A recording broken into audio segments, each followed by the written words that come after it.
বলছে একটা ঠ্যাঙের উপরে দাঁড়িয়ে 3 বার কোরআন খতম করেছে, আর তারপরে আর একটা ঠ্যাঙের উপরে 3 বার। এটা সম্ভব? বলছে ইমাম আবু হানিফা রাহিমাহুল্লাহ 99,000 বার আল্লাহকে দেখেছে স্বপ্নে। পাগলামু ছাড়া আর কিছু? ইতিহাস লেখা হচ্ছে। কি ইতিহাস? এই দেখুন, আপনাকে বলি। গল্প করছে তবলিগ জমাতের ভাইয়েরা, আমি তো বাস্তব কথা বলি বলে সবার কাছে আমি শত্রু। তবলিগ জমাতের ভাইয়েরা বই পড়াচ্ছে, বলছে ভাইয়েরা আমাদের একজন আমির সাহেব ছিল এত বড় আল্লাহর ওলি, 30 জন লোক নিয়ে জমাতের কাজ করছেন, তবলিগে পাহাড়ের উপরে যাচ্ছেন গাড়ি নিয়ে। পাহাড়ে উঠতে উঠতে গাড়ির ব্রেক ফেল হয়ে গেল। এখন এইরকম পাহাড়ে যেতে যেতে যদি গাড়ির ব্রেক ফেল হয়ে যায়, গাড়ির অবস্থা কেমন হবে? পিছন দিক দিয়ে চলে সব লোক মারা যাবে। বলছে যখন ব্রেক ফেল হয়ে গেল, আমাদের আল্লাহর ওলি আমির সাহেব এত বড় পীর সাহেব ছিল, এত বড় বুজুর্গ ছিল, দোয়া করে দিলেন।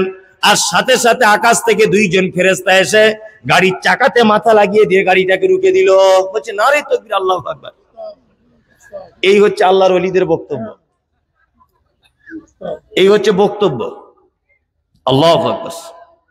আল্লাহর ওলি হওয়া খুব সহজ, এর থেকে বড় সহজ জিনিস আর পৃথিবীতে কিছু নেই। এবার আপনাকে এই আয়াতটা একটু ব্যাখ্যা বিশ্লেষণ করা যাক। এক, আল্লাহ তাআলা বলছেন আনুগত্য করো, উনজিলা ইলাইকুম মির রাব্বিকুম, রবের পক্ষ থেকে যেটা অবতীর্ণ করা হয়েছে। এখানে কিন্তু নবীজির নাম নেই, আছে? নাই। অন্যত্র আল্লাহ তাআলা বলছেন ইয়া আইয়ুহাল্লাযীনা আমানু, এই তোমরা যারা ঈমানের স্বীকৃতি প্রদান করেছো, আতিউল্লাহ ওয়া আতিউর রাসূল ওয়া উলিল আমরি মিনকুম, আনুগত্য করো কার? আল্লাহর। আনুগত্য করো কার? রাসূলের। ওয়া উলিল আমরি মিনকুম, আর তোমাদের ভিতরে যারা উলিল আমর, তাদের আনুগত্য করো। এই আয়াতটার ব্যাখ্যা বিশ্লেষণ করলে 1 ঘন্টা বলা যাবে, তবে হালকা একটু শিক্ষিত মানুষ না হলে ব্যাপারটা বুঝবে না। তারপরেও আমি চেষ্টা করছি আপনাকে ভেঙে দেওয়ার জন্য। আপনি বোঝার চেষ্টা করুন, আল্লাহর কসম আপনি প্রত্যেক শব্দতে শব্দতে নেকি পেতে থাকবেন। আচ্ছা, এখানে আরবি যারা একটু জানেন, যারা জানেন না বুঝে নেন। আল্লাহ বলছে আতিউল্লাহ, আল্লাহ শব্দের আগে কি শব্দ এসেছে? আতিউ, মানে আনুগত্য করো।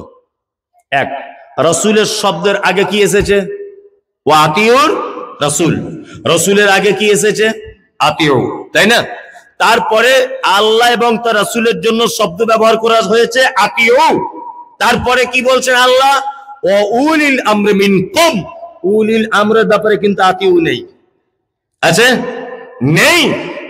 এবার আপনাকে আর একটা কথা বলি, উলি শব্দটা হচ্ছে বহুবচন। 1, 2, পবিত্র আল কোরআনে যত জায়গায় মিনকুম শব্দ ব্যবহার করা হয়েছে, প্রত্যেক জায়গাতে মিনকুম শব্দটা জীবিত মানুষদেরকে বোঝানো হয়েছে। প্রমাণ আল্লাহ তাআলা বলছেন ওমান কানা মিনকুম মারিজান আও আলা সাফারিন ফাইদ্দাতুম মিন আইয়ামিন উখরা ওয়া আলাল লাযিনা ইউতিকুনাহু ফিদিয়াতুম তুআমুন মিসকিন। কোরআন আছে না? আছে। আল্লাহ বলছে তোমাদের ভিতরে রমজান মাসের মধ্যে যদি কেউ অসুখে পড়ে যায়, যদি কেউ সফরে থাকে, তাহলে অন্য দিনে দিনগুলো কি পরিপূর্ণ করে দিবে। আচ্ছা বলুন তো, এই আয়াতটা মরা মানুষের জন্য না জীবিত মানুষদের জন্য? আল্লাহ বলছে ওমান কানা মিনকুম মারিজান আও আলা সাফারিন, তোমাদের মধ্যে যদি কেউ রমজান মাসে অসুখে পড়ে যায়, যদি সফরে থাকে, নিশ্চয় জীবিত মানুষের কথা বলছে। মিনকুম মানে তোমাদের ভিতরে উপস্থিত ব্যক্তি, যে সফর করছে, যে অসুখে পড়ে আছে। এখানে একটা জিনিস স্পষ্ট হলো, সেটা হচ্ছে এই, আল্লাহ বলছে উলিল আমরি মিনকুম, তোমাদের মধ্যে যারা নেতা আছে, ধর্মীয় নেতা তোমাদের মধ্যে বর্তমানে যারা আছে, তাদের আনুগত্য করে চলো। কে বলছেন এটা? আল্লাহ। এবার আপনাকে একটা কথা এখানে বলে রাখছি, কিছু মানুষ বলছে না ভাই তুমি কি? বলছে আমি আবু হানিফার মাযহাবের লোক। তুমি? বলছে আমি খাজা মুঈনুদ্দিন চিশতি। তুমি? বলছে আমি ফুরফুরা শরীফ। তুমি তুমি কোন মাযহাবের? বলছে আমি আজান গাছি। তুমি কোন জায়গার? না আমি ন্যাংটোপুরের মুরিদ। তাই নানান রকমের মুরিদ আর মাযহাবের শেষ নাই। আছে না নেই? আছে। যত রকমের মাযহাব তৈরি করা হয়েছে প্রত্যেক মাযহাবগুলো ব্যক্তি আর স্থানের নাম দিয়ে। দেওবন্দ, কেউ বলছেন আমি দেওবন্দি, বলে না? এই দেওবন্দ একটা জায়গার নাম নয়? হ্যাঁ, দেওবন্দ। কেউ বলছে আমি বেরেলি, বলছে না? এই যে বেরেলি মানে এই যে চারতলা টুপি মাথায়, চারতলা টুপি আর 22 হাত পাগড়ি, হ্যাঁ, এ হচ্ছে বেরেলি। বেরেলবি একটা জায়গার নাম নয়? হ্যাঁ হ্যাঁ। কেউ বলছে আমি আজমিরি, আজমির একটা জায়গার নাম নয়? কেউ বলছে আমি চিস্তিয়া মতবাদের লোক, খাজা মঈনুদ্দিন চিস্তির তো ওটা উপাধি, উপাধি না? কেউ বলছে আমি ফুরফুরার লোক, আরে ফুরফুরা তো হুগলি জেলার একটা জায়গার নাম। হ্যাঁ। কেউ বলছে আমি আজান গাছি, আরে আজান গাছি তো কলকাতা একটা জায়গা, পীর সাহেবের নাম। তা মানুষের নাম, ব্যক্তির নাম আর জায়গার নাম কোনোদিন মাযহাব হয়? হয়? মাযহাব মানে রাস্তা, মাযহাব মানে পদ্ধতি, তাই না? আচ্ছা বলুন তো আমাদের সমস্ত ব্যাপারে পদ্ধতি কি হবে? আল্লাহ এবং তার রাসূল, তাই না? সমস্ত ব্যাপারে পদ্ধতি। তাহলে আমাদের পদ্ধতি দেওবন্দ হবে না মুহাম্মদ সাল্লাল্লাহু আলাইহি ওয়াসাল্লাম হবে? মুহাম্মদ সাল্লাল্লাহু আলাইহি ওয়াসাল্লাম। আমাদের পদ্ধতি আজমির হবে না আমাদের পদ্ধতি মুহাম্মদ সাল্লাল্লাহু আলাইহি ওয়াসাল্লাম হবে? মুহাম্মদ সাল্লাল্লাহু আলাইহি ওয়াসাল্লাম। তার মানে বোঝা যায় যত রকমের মাযহাব রয়েছে সমস্ত মাযহাব মানুষের তৈরি করা মাযহাব। আর একটা কথা আপনাকে বলি, মুহাম্মদ সাল্লাল্লাহু আলাইহি ওয়াসাল্লাম পৃথিবী থেকে চলে গেছেন কত কত হিজরিতে জানা আছে? 11। কত? 10 1 11 হিজরিতে আল্লাহ নবী সাল্লাল্লাহু আলাইহি ওয়াসাল্লাম পৃথিবী থেকে চলে গেছেন। চলুন, আল্লাহ নবী সাল্লাল্লাহু আলাইহি ওয়াসাল্লাম চলে যাবার পরে 80 হিজরিতে ইমাম আবু হানিফার জন্ম হয়েছে। কত হিজরিতে? 80। তার মানে আল্লাহ নবী চলে যাবার কত বছর পরে ইমাম আবু হানিফার জন্ম? 69 বছর। ভালো করে হিসাবটা করুন, 69। নিশ্চয় মায়ের পেট থেকে তিনি ইমাম হননি, হয়েছেন। 10 বছর মিনিমাম পড়াশোনা করতে হয়েছে, তার মানে 10 বছর পরে তিনি ইমাম হয়েছেন। আল্লাহ নবী সাল্লাল্লাহু আলাইহি ওয়াসাল্লাম মারা যাবার কত বছর পর ইমাম আবু হানিফা ইমাম হয়েছেন? 79 বছর, তাই তো? আচ্ছা, যারা বলছে আমরা মাযহাব মেনে চলি, মাযহাব না মানলে জান্নাত যাওয়া যাবে না, আপনার কাছে আমার প্রশ্ন, আল্লাহ নবী সাল্লাল্লাহু আলাইহি ওয়াসাল্লাম পৃথিবী থেকে চলে গেছেন 11 হিজরিতে, আবু হানিফা রাহিমাহুল্লাহ 80 হিজরিতে জন্মগ্রহণ করেছেন, 150 হিজরিতে মৃত্যুবরণ করেছেন। ইমাম হওয়া পর্যন্ত 80 বছরের মাঝখানের গ্যাপ, আল্লাহ নবী সাল্লাল্লাহু আলাইহি ওয়াসাল্লামের সঙ্গে এই গ্যাপের মানুষগুলো কোন ইমাম মেনে চলতো? এটা আপনার কাছে আমার প্রশ্ন। নাম্বার 2, 150 হিজরিতে মারা গেছেন ইমাম আবু হানিফা, 150 হিজরিতে জন্ম হয়েছে ইমাম শাফিঈ। এই হিসাবে 300 হিজরির ভিতরে সমস্ত আইম্মায়ে কেরাম পৃথিবী থেকে চলে গেছেন। ইমাম শাফিঈ, ইমাম মালিক, ইমাম আহমদ বিন হাম্বল, ইমাম আবু হানিফা, ইমাম বুখারী, ইমাম তিরমিজি, ইমাম ইবনে মাজাহ, ইমাম আবু দাউদ, সমস্ত আইম্মায়ে কেরামগণ পৃথিবী থেকে চলে গেছেন 300 হিজরির ভিতরে। 300 হিজরি পর্যন্ত শবে বরাত ছিল না, 300 হিজরি পর্যন্ত মাযহাব ছিল না, 300 হিজরি পর্যন্ত নবী দিবস ছিল না, 300 হিজরি পর্যন্ত 12 রবিউল আউয়াল ছিল না। তারও 150 বছর পরে মাযহাবের জন্ম হয়েছে। তার মানে মুহাম্মদ সাল্লাল্লাহু আলাইহি ওয়াসাল্লাম পৃথিবী থেকে চলে যাবার 450 বছর পরে মাযহাবের জন্ম। ভালো করে বোঝার চেষ্টা করবেন। তা আমরা 450 বছর পরের জন্ম, 450 বছর পরের ইবাদত করব, না যে ইবাদত মুহাম্মদ সাল্লাল্লাহু আলাইহি ওয়াসাল্লামের সঙ্গে যুক্ত রয়েছে সেই ইবাদতটা নিয়ে মাথা গরম করব? কোনটা? মুহাম্মদ সাল্লাল্লাহু আলাইহি ওয়াসাল্লামের সঙ্গে যার সম্পর্ক রয়েছে এই ইবাদত নিয়ে চলবো। 450 বছর পরে যে ইবাদতের জন্ম হয়েছে ওই রকম ইবাদতকে আমি মুমতাজুল ইসলাম বেদাত বলতে 1 সেকেন্ড দ্বিধাবোধ করি না। ওই জন্যই সোশ্যাল মিডিয়াতে বলেছি, শবে বরাত তো দূরের কথা, 14 গোষ্ঠী পচা বেদাত। কারণ আল্লাহ নবী সাল্লাল্লাহু আলাইহি ওয়াসাল্লাম মারা যাবার 450 বছর পরে শবে বরাতের জন্ম। তুমি আমাকে গালি দেওয়ার আগে দয়া করে বলছি তুমি ইতিহাস পড়ো। আমার মা বোন তুলে গালি দেওয়ার আগে দয়া করে বলছি তুমি ইসলামের ইতিহাস জানো, তবে তুমি এই কথা আমাকে গালাগালি দিও, তাছাড়া গাল ঘুরিয়ে তোমার কাছে চলে যাবে।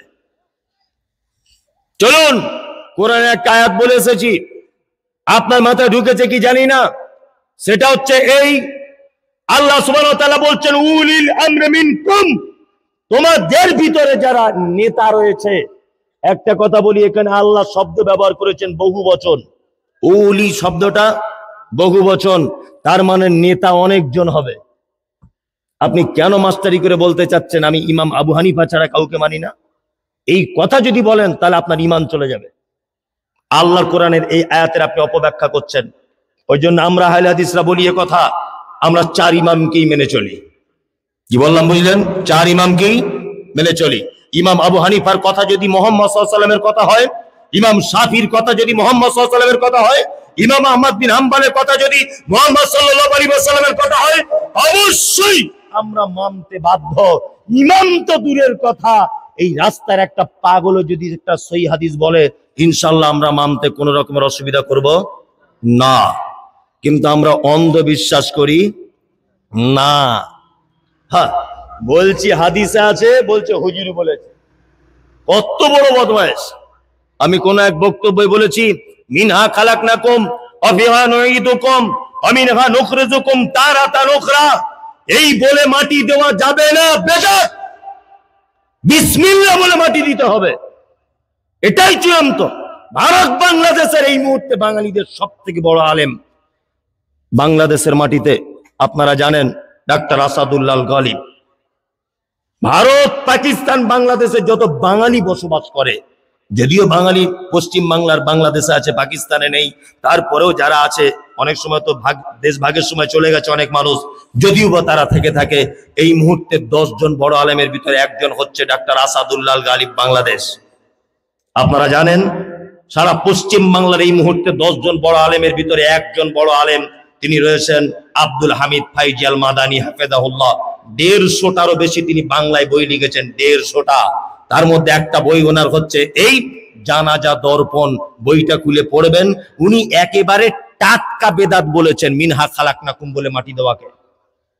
কারণ এটা মুহাম্মদ সাল্লাল্লাহু আলাইহি ওয়াসাল্লাম থেকে বর্ণিত নেই। কোন এক জায়গায় জানাজা পড়তে গেলাম, জানাজা পড়তে যাওয়ার সময় একজনা বলছে সবাই দোয়া করুন, মিনহা খালাকনাকুম ওয়া ফিহা নুঈদুকুম, জোরে জোরে বলুন। আমিও সেখানে দাঁড়িয়ে দাঁড়িয়ে জোরে জোরে বলে দিয়েছি, আপনারা মিনহা খালাকনাকুম বর্জন করে বিসমিল্লাহ বলে মাটি দেন। তখন চাচা আমাকে বল, চাই তুমি হাদিস কোরআন কিছু বুঝো? বললাম, চাচা তোমার গোঁপ দেখে মনে হচ্ছে তুমি তো পাক্কা বদমায়েশ লোক, গোঁপ কাটারও টাইম পাও না তুমি, আর তুমি আমাকে বলছো আমি কিছু বুঝি না। আমি এত বছর মাদ্রাসায় পড়াশোনা করে, এত বছর লাইব্রেরি চালাচ্ছি, আমি আমার লাইব্রেরিতে হাজার হাজার বই রয়েছে, আমি পড়াশোনা করে দেখে গবেষণা করে আলেম ওলামাদের কাছে শুনে বুঝে তবে আমি একটা জিনিস উপনীত হয়েছি সিদ্ধান্তে। আর তুমি একজন সাধারণ লোক বলছো মিনহা খালাকনাকুম বলে মাটি দিতে হবে। ও তখন আমাকে ধমকি দিয়ে বলছে এটা কোরআনের আয়াত, বললে অসুবিধা কোথায়? এবং কোরআনের আয়াত বলি যেখানে বলতে হবে তোমাকে, এই কথা কে বললো? বলছে না, কোরআনের আয়াত বললে অসুবিধা নেই। আমি তখন বললাম তাহলে এক কাজ করো, কোরআনে তো ফেরাউনের নাম এসেছে, তোমার বড় বেটাটার নাম ফেরাউন রাখতে পারতে। বলছে না মৌলী সাহেব বদমাইশ লোক। বদমাইশ লোক কেন? কোরআনে তোর নাম এসেছে, আসেনি? আবুল আহাবের নাম আসেনি? এসেছে, আবুল আহাবের নাম এসেছে, তোমার বেটার নামটা রাখতে পারতে। বলছে না ওটা রাখা যাবে না। এবং কোরআনে আছে বলি যে সব জায়গায় বলা যাবে, এটা যাবে? যাবে না। রুকুতে গিয়ে কি দোয়া বলতে হয়? সুবহানা রব্বিয়াল আযীম, তাই তো? এটা মুহাম্মদ সাল্লাল্লাহু আলাইহি ওয়াসাল্লাম শিখিয়েছেন। কি বললাম বুঝলেন? কেউ যদি রুকুতে গিয়ে বলে কুল হুয়াল্লাহু আহাদ আল্লাহুস সামাদ লাম ইয়ালিদ ওয়া লাম ইউলাদ ওয়া লাম ইয়াকুল লাহু কুফুয়ান আহাদ, নামাজ হবে না, বাতিল হয়ে যাবে। কেন? আমি কোরআনের আয়াত সূরা বলছি তবুও নামাজ বাতিল হয়ে যাবে কেন? তার মানে তুমি বদমাইশি করার জায়গা পাও না। কোরআন বলি সব জায়গায় পড়া যাবে? হ্যাঁ, না।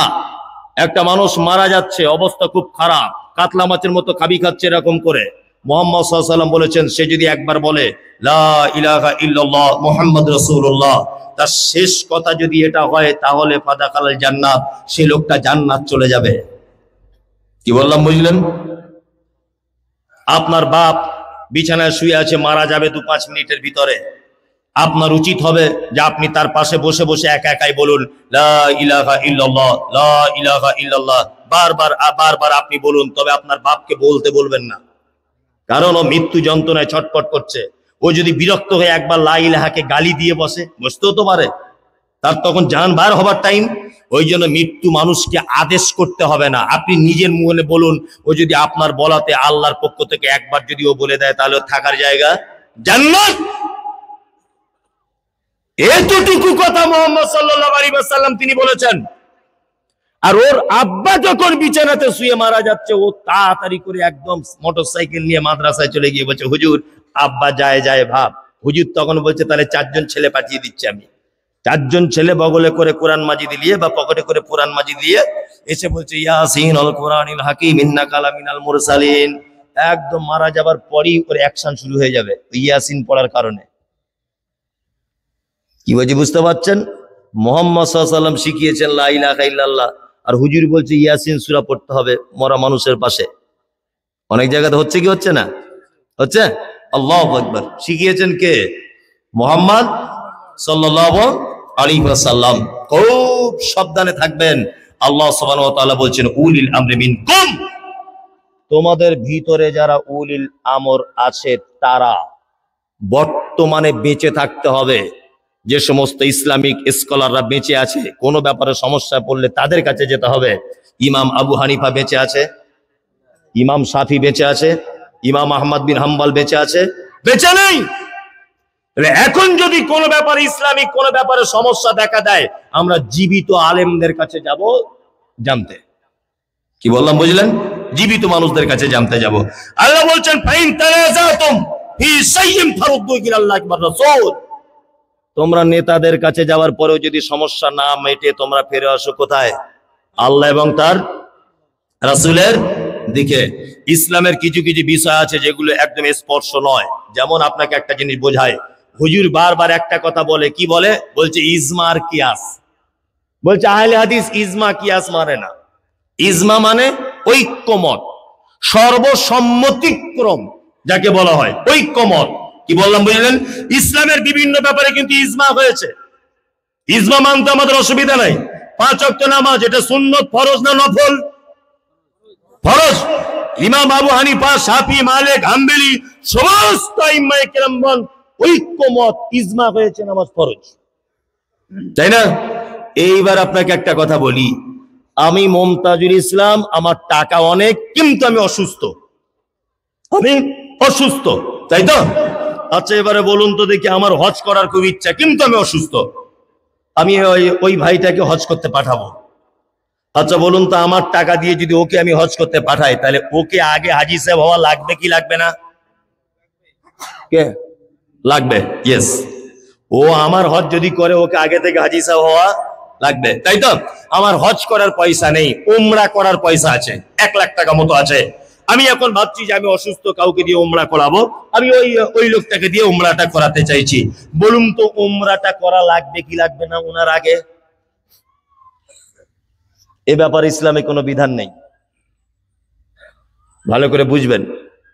এই ব্যাপারে ইসলামে কিছু বলা নেই। হজের ব্যাপারে ডাইরেক্ট বলা হয়েছে যে বদলি হজ করতে গেলে তাকেও হাজী হওয়া লাগবে, কিন্তু উমরা হজ যদি কেউ বদলি করে, এখানে কোনো ইসলামের প্রমাণ নেই। তবে এইটার নাম হচ্ছে কিয়াস। আগেকার ফতোয়ার দিকে লক্ষ্য করে এই ফতোয়াটার দিকে চলে আসা, যে হ্যাঁ হজের ব্যাপারে যখন ফতোয়া এসেছে হজ করা লাগবে, উমরার ব্যাপারে আগের মতামতটাই চাপিয়ে দিচ্ছে আইম্মায়ে কেরামগণ। এর নাম কি? কিয়াস।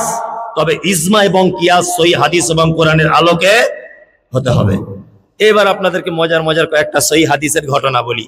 আল্লাহ বলছে, ওয়ালা তাত্তাবিউ মিন দুনিহি আউলিয়া, ওলি আউলিয়াদের আনুগত্য করো না। এ ওলি মানে কি? ওলি মানে অভিভাবক। বিয়েতে বলে না, বিয়েতে বলে না এ বিয়ের ওলিকে? ওলি মানে অভিভাবক। এবার বলছি অভিভাবক কাকে বলে? জানা নেই। আমি মুমতাজুল ইসলাম, আমি আমার বাড়ির অভিভাবক। আমার বেটার জুতোর ফিতেটা যদি ছিঁড়ে যায়, বলুন তো আমার বেটা চাইবে কার কাছে? আমার কাছে। আমার স্ত্রী যখন ব্লাউজ ছিঁড়ে গেছে, শাড়ি ছিঁড়ে গেছে, চাইবে কার কাছে? আমার কাছে। আমার মেয়ের স্কুল ব্যাগ চলে গেছে ছিঁড়ে, চাইবে কার কাছে? আমার কাছে। তার মানে বোঝা যায় আমার বেটা বেটি যত রকমের চাওয়া কার কাছে চাইবে? অভিভাবকের কাছে চাইবে। আমাদের অভিভাবক কে? আল্লাহ। আল্লাহ ছাড়া কারো কাছে চাওয়া যাবে না। বর্তমান মুসলমানদের ঈমান নষ্ট করেছে এই বড় পাঞ্জাবিওয়ালা দাড়িওয়ালা টুপিওয়ালা কিছু হুজুর, মারাত্মক ঈমান নষ্ট করেছে। একটা জায়গাতে বলে দিয়েছে ডাইরেক্ট আল্লাহকে পাওয়া যায় না। এই তোমার মতো গুনাহগার লোক ডাইরেক্ট আল্লাহকে ডাকলে হবে? প্রথম পীর সাহেবের ভায়া হয়ে তবে ডাকো। কি বললাম বুঝলেন? আল্লাহু আকবার, আল্লাহু আকবার। পীর সাহেব বাঁচাতে পারবে? হুজুর বাঁচাতে পারে? পারে না। কোরআনের একটা আয়াত ভালো করে বলছি, তার আগে একটা কথা বলছি। আচ্ছা বলুন, আপনাকে সব থেকে পৃথিবীতে আল্লাহর পরে বেশি ভালোবাসে কে? কথা বুঝছেন না? আল্লাহর পরে আপনাকে বেশি ভালোবাসে কে? মা আর বাপ, তাই তো? এর থেকে আপনার কেউ নেই। আল্লাহ সুবহানাহু ওয়া তাআলা বলছেন, ইয়াউমা ইয়াফিরুল মারউ মিন আখিহি ওয়া উম্মিহি ওয়া আবিহি ওয়া সাহিবাতিহি ওয়া বানি। শোনো, কিয়ামতের দিনে বেটা তার বাপের কোনো উপকার করবে না, ভাই তার ভাইয়ের কোনো উপকার করবে না। আমাকে যদি টেনে হিচড়ে জাহান্নামের দিকে নিয়ে যাওয়া হয়, আমার মা দাঁড়িয়ে থাকার পরেও আমাকে বাঁচাতে পারবে না। স্ত্রী স্বামীর কোনো উপকার করতে পারবে না। বাপ বেটার উপকার যদি করতে না পারে, মা যদি তার বেটাকে বাঁচাতে না পারে, স্ত্রী যদি তার স্বামীকে বাঁচাতে না পারে, তাহলে হুজুর তোমাকে বাঁচাবে কেমন করে? এটা তো 2024 সালে এটা এতটুকু জিনিস বুঝতে অসুবিধা হয়। পেটে ধরা মা যদি বলছে, আল্লাহ বলছে বাঁচাতে পারবে না সন্তানকে, আর এই গাঁজাখোর বক্তব্য দিতে এসে বড় পাকড়িটা ছুঁড়ে দিয়ে বলছে সবাই পাকড়িতে পাকড়িতে ধরো। যারা পাকড়িতে চান্স পাবে না, পাকড়ি যারা ধরেছে তোমরা তাদের ধরো। তো বলছে হুজুর কাজ কি? বলছে কিয়ামতের দিনে আমাদের হুজুর এত বড় নৌকা নিয়ে আসবে, সব নৌকায় তোমাদের মতো পাপীকে জান্নাতে ঢুকিয়ে দিবে। বলছি কিয়ামতের দিন তোমার নৌকার 12:30 বাজিয়ে দিবে। শালা বিয়াদব কোথাকারে, মা তার বেটাকে বাঁচাতে পারে না। হ্যাঁ, মানুষ কত বোকা 2024 সালে। আমার বইয়ের বাচ্চা হয় না, যাচ্ছি পীর সাহেবের কাছে, আর পীর সাহেবের বইয়ের বাচ্চা হয় না, প্লেনে করে সিঙ্গাপুরে যাচ্ছে। কত বড় চিটিংবাজ, বুঝতে পারছেন তো? হ্যাঁ, আমার বইয়ের ছেলে হয় না বলে আমি যাচ্ছি মাদুলি আনতে, আর ওর বইয়ের যখন ছেলে হয় না তখন যাচ্ছে ওই আপনার চেন্নাই ডাক্তার দেখাতে। 2024 সালে এত বোকা লোক বসবাস করলে হবে? হ্যাঁ, আল্লাহু আকবার। এক আশ্চর্য ব্যাপার, আশ্চর্য ব্যাপার। দোকানদার কাছে পীর সাহেবের কাছে গিয়ে বলছে বাবা একটা মাদুলি দিয়ে দেন। তা বলছে কেন? তা বলছে লকডাউনের পরে তো মালের দাম বেড়েছে, তা 150 টাকা নিবে মাদুলি না 200 টাকা? বলছে না, সব থেকে বেশি কাজ কত? বলছে 1500। সব থেকে বেশি কাজ? বলছে হ্যাঁ। বলছে হুজুর কাজ কেমন হবে? বলছে কাজ মানে তোমার দোকানের আশেপাশে যত দোকান সব 5 দিনের মধ্যে বন্ধ হয়ে যাবে। মানে সব কাস্টমার তোমার কাছে যখন চলে আসবে, ওরা মাছি তাড়াবে, দোকান তখন বন্ধ করে চাষবাস করবে, আর সব কাস্টমার তোমার কাছে। তা আমি বলছি ওরে চিটিংবাজ, তোর তাবিজে যদি সব কাস্টমার ওর কাছে যায়, তুই হারাম করে অত দামি জিনিস বিক্রি করে দিলি কেন? তুই নিজের বাড়ি রাখতে পারতিস। হ্যাঁ, তুই কেন এখনো পর্যন্ত 1500 টাকায় মসজিদে ইমামতি করছিস? তুই কমিটিকে একটু তাবিজ করে বেতন বাড়া, তবেই তো বলবো বাপের বেটা। তোমার তাবিজে সব লোক ধনী হয়ে যাচ্ছে, তা ব্যাংকের ম্যানেজারকে একটু তাবিজ করে সব টাকা তোমার অ্যাকাউন্টে ঢুকিয়ে লাও। চিটিংবাজি করার জায়গা পাও না। কাজী নজরুলের ভাষা আমার খুব মিষ্টি লাগে। কাজী নজরুল বলেছেন, ওরে পীর ফকিরের কথা যদি সত্য হতো, তারা কেন ফুটপাতে ভিক মেঙে খেত? এটা কাজী নজরুল আলেম ছিল না, কিন্তু একটা দামি কথা বলেছেন। তার মানে পীরের বিরোধিতা এখন পশ্চিম বাংলাতে মমতাজুল ইসলাম একা করছে না, আজ থেকে বহু বছর আগে কাজী নজরুল ইসলাম পর্যন্ত করেছে।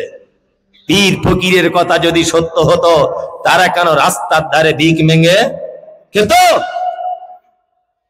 আশ্চর্য ব্যাপার। এই মুহূর্তে সব থেকে একটা মানুষের ইমানের বড় দাবি, সেটা হচ্ছে এই মুহূর্তে সারা পশ্চিম বাংলার মানুষকে জাহান্নামের পথে নিয়ে যাওয়ার সব থেকে বড় পদ্ধতি হচ্ছে মাজার আর ফকির। কি বললাম বুঝলেন? এই রকম লোক যেইখানে দেখতে পাবেন গাছে দড়ি দিয়ে বেঁধে ফেলবেন, বেঁধে ফেলে জল বিচুটি লাগিয়ে দিবেন পিঠে, যা চুলকাতে না পারে। কি বললাম বুঝলেন? ঈমান হরণ করার একটা বড় জাদুকর এই হচ্ছে পীর ফকির। আল্লাহ তুমি এদের থেকে জাতিকে বাঁচাও, বলুন আমিন, আমিন। মুর্শিদাবাদেও আছে এরকম অজস্র মানুষ, আছে না? আছে। আশ্চর্য ব্যাপার। মাঝে সাঝে সত্যি অবাক হয়ে যায়, খুব অবাক হয় যে মানুষ এত বোকা হয় কি করে। এত বোকা হয় মানুষ, মিলিটারি বোকা, হেডমাস্টার বোকা, ওই এসপি তেও দেখছি বোকা, বিডিও অফিসার ও দেখছি বোকা। কেমন বোকা?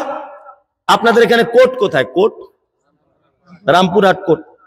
রামপুরহাট কোর্টের পাশে দেখবেন মাঝে সাঝে যখন যাবেন কোনো কাজে, একটা লোক দেখবেন ভাঙা একটা মাইক্রোফোন, সেই রকম বুট শুট আর টাই লাগিয়ে ওই আম গাছের শিকড়, জাম গাছের শিকড়, কলা গাছের পাতা, এটা ওটা প্লেটে করে সাজিয়ে রেখে ঠিক এইরকম ভাবে আফ্রিকা কঙ্কো জঙ্গল সে লেকে আয়ে হ্যায় জড়ি বুটি। 10 বছর বিয়ে করেছেন, ছেলে হচ্ছে না, আমার জড়িবুটির এত পাওয়ার, 3 দিনের মধ্যে ওর পেট আস্তে আস্তে বড় হতে শুরু করবে। আর কিনে আনছে কে?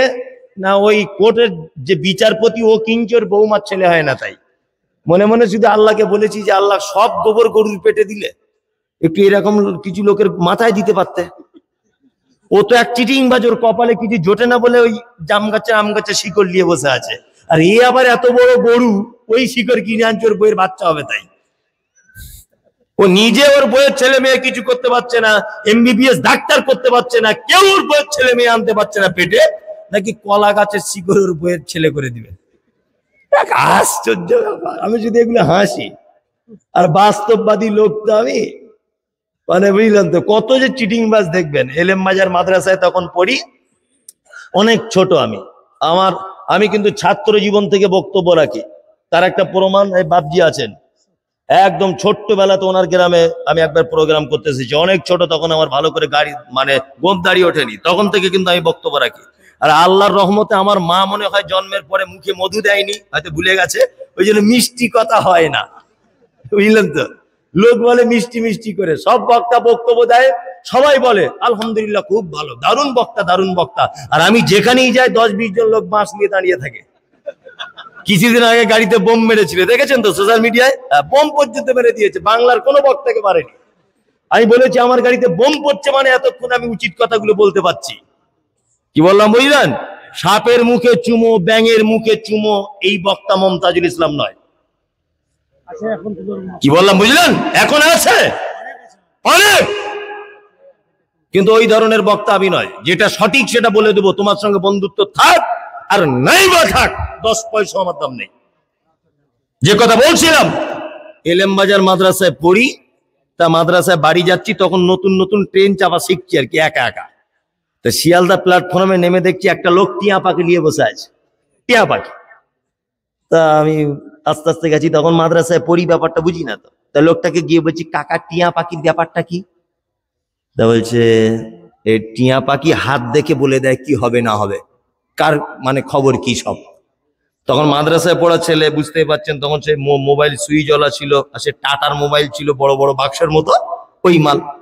তা তখন ফোন টোন নাই। তা যাই হোক, ছাত্র জীবনে বদমাইশি সবাই কম বেশি থাকে।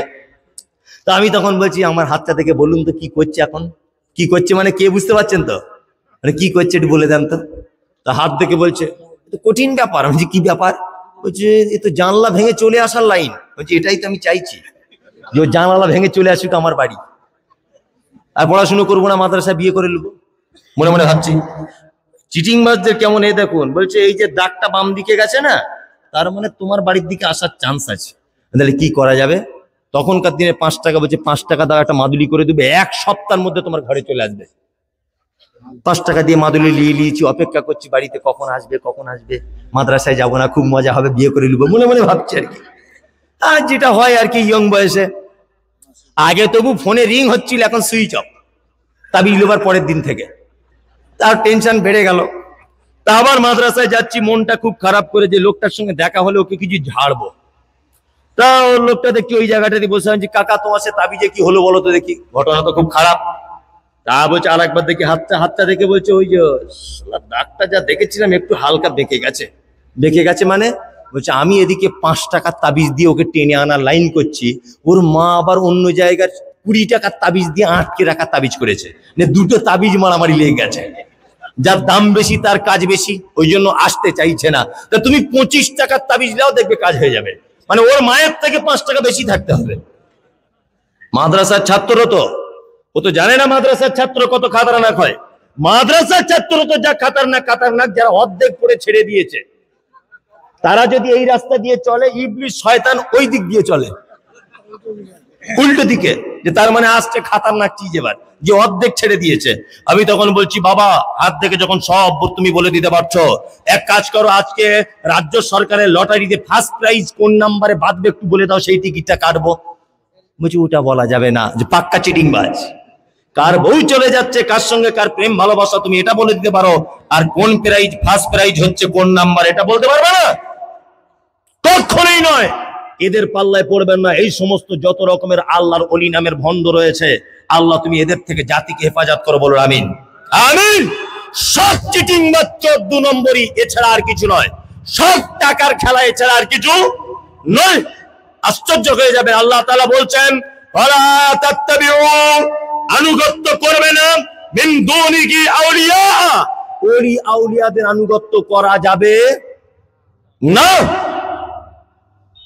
তবে অরিজিনাল ওলি আউলিয়ারা আছে, ছিল না? হযরত আবু বকর, হযরত ওমর, হযরত আলী, হযরত উসমান, আল্লাহর ওলি ছিল না? আল্লাহর বন্ধু ছিল না? ওলি মানে বন্ধু, আল্লাহর বন্ধু ছিল না? ছিল। আমরা যদি ওলি আউলিয়াদের ঘটনাই যদি শুনি, আজে বাজে ঘটনা না শুনে সাহাবীদের ঘটনা শুনলে আমাদের জীবনে উপকার হবে কি হবে না? হবে। চলুন তাহলে এবার 2 জন সাহাবীর চমৎকার দুটো ঘটনা আপনাদের সামনে বলে আমি বক্তব্য শেষ করে দেব। হযরত আবু হুরায়রার নাম শুনেছেন? বলছি 1 মিনিট, 1 মিনিট। হযরত আবু হুরায়রার নাম শুনেছেন? শুনেছেন। 3টে বছর মাত্র আল্লাহর নবীর সঙ্গে ছিলেন। কত বছর? 3টে বছর। সবথেকে বেশি হাদিস বর্ণনা করেছেন কে? আবু হুরায়রা রাদিয়াল্লাহু তাআলা আনহু। টাটকা ঈমান এনেছেন তিনি, নতুন ঈমান আনার পরে আসহাবে সুফফাতে তিনি থাকতেন। আর আসহাবে সুফফাতে যে সমস্ত সাহাবীগণ থাকতেন, তাদের খাওয়া দাওয়ার নির্দিষ্ট কোনো কিছু ছিল না। অন্যান্য সাহাবীরা হাদিয়া পাঠাতেন, আসহাবে সুফফা সাহাবীরা খেতেন।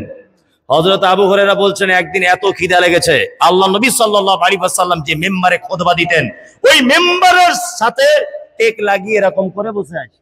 কে? আবু হুরায়রা। আবু হুরায়রা ভাবছেন, এইভাবে বসে থাকলে তো খাওয়া দাওয়া হবে না, একটু রাস্তার দিকে যাই। রাস্তাতে গিয়ে বসে আসেন। ধুলো বালি মাখা অবস্থাতে রাস্তা দিয়ে আসছেন কে? রাস্তা দিয়ে আসছেন আবু বকর সিদ্দিক রাদিয়াল্লাহু তাআলা আনহু।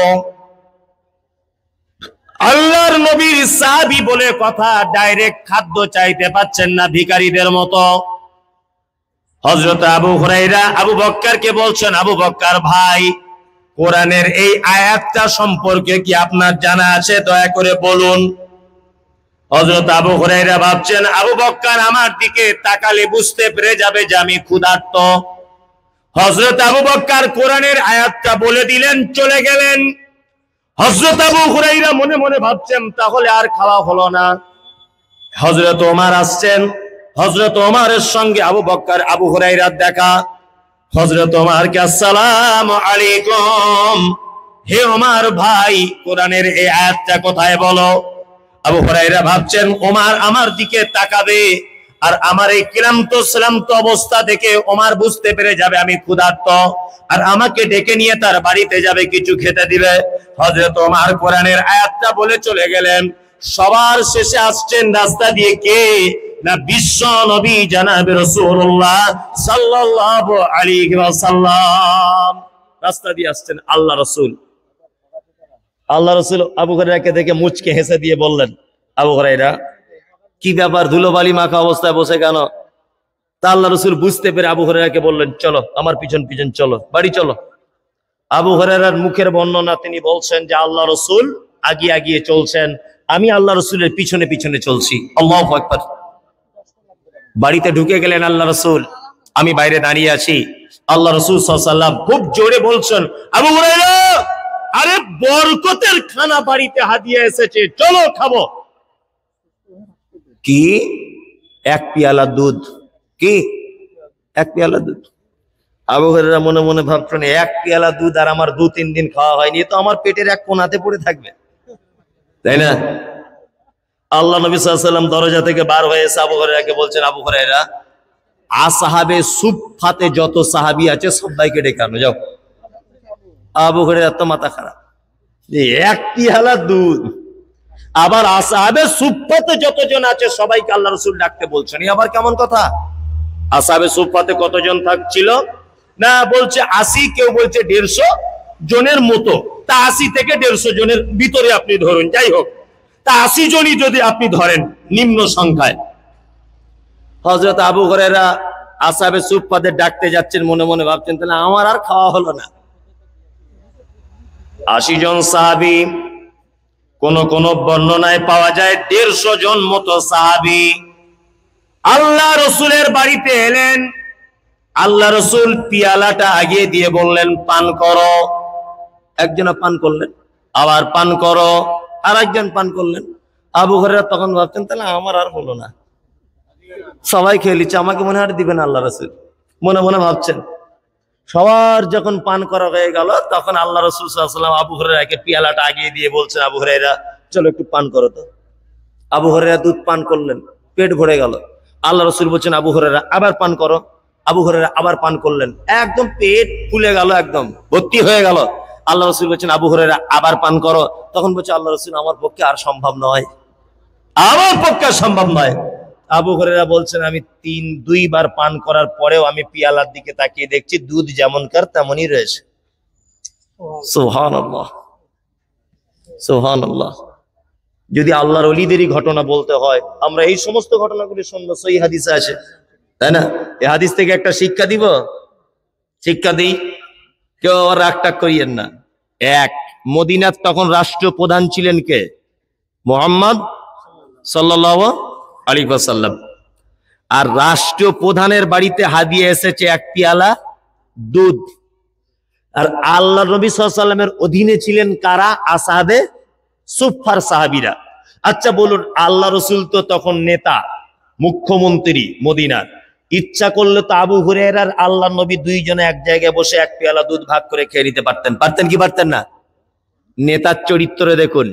মুহাম্মদ সাল্লাল্লাহু আলাইহি ওয়াসাল্লাম বলছেন, আসহাবে সুফফার সবাইকে ডেকে আনো, যাই হবে 1 ফোঁটা করে হলো সবাই মিলে ভাগ করে পান করি, এর নাম নেতা। আর আমাদের 20 বস্তা চাল এসেছে, 15 বস্তা আগেই বিক্রি করে দিয়ে এসেছে অন্য জায়গায়। পায়খানা ঘরের টাকা সরকার থেকে দিচ্ছে গরিব মানুষের 3500, ওর থেকেও 500 টাকা মেরে দিয়েছে। মানে পায়খানা ঘরের টাকা চুরি। এই তো নেতাদের চরিত্র, চরিত্র নয়? আর পৃথিবীর সর্বশ্রেষ্ঠ নেতা মুহাম্মদ রাসূলুল্লাহ সাল্লাল্লাহু আলাইহি ওয়াসাল্লাম ইচ্ছা যদি তিনি করতেন, তাহলে কিন্তু তিনি খেয়ে নিতে পারতেন।